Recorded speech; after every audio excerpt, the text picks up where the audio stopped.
understand everybody's frustration. I'm frustrated. I wish I had the answers currently, but I have confidence in our response. Nevada's governor sharing his feelings about the major ransomware attack on the state's online and phone systems.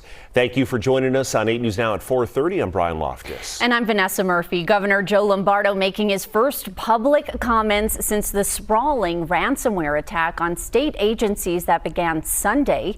8 News Now investigator Kyle Payne got a couple of questions in at today's news conference. He's here in studio. And Kyle, the governor didn't like some of those reporter questions, right? Brian, Vanessa, no, he did not. In fact, he tried to steer the story away from the fact that he wasn't at a press conference yesterday in Carson City, and instead in Elko, 315 miles away. Focusing on the state's response, though, the governor mentioned two key resources for Nevadans who feel they need help if they're not getting it from state agencies during this time, namely 211. 211 is a phone line now giving up-to-date info on how to receive state services during the attack.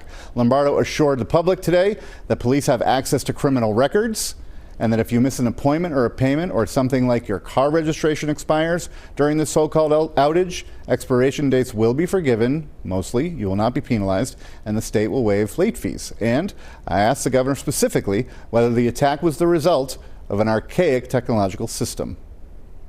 But as you know how fast technology moves, right? And it's very difficult for a state organization to keep up with those movements, especially in the nefarious acts.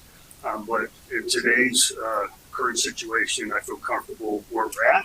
But obviously, we've been intruded upon, right? So we have to figure out why that happened, how it was able to happen, and ensure it doesn't happen into the future.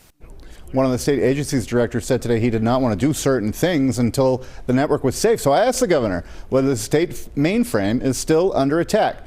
He told me no. He also refused to answer questions about the attack itself, no actual updates on the ransomware or any ransom, saying he wanted to focus on Nevadans getting their services and benefits. Vanessa. Some tense moments at that press conference. Okay, thank you, Kyle. The governor and directors of major state agencies did give important updates. We have a breakdown of how the cyber attack is impacting your specific services and benefits at 8newsnow.com. I've also asked the governor for a one-on-one interview to discuss more about the attack.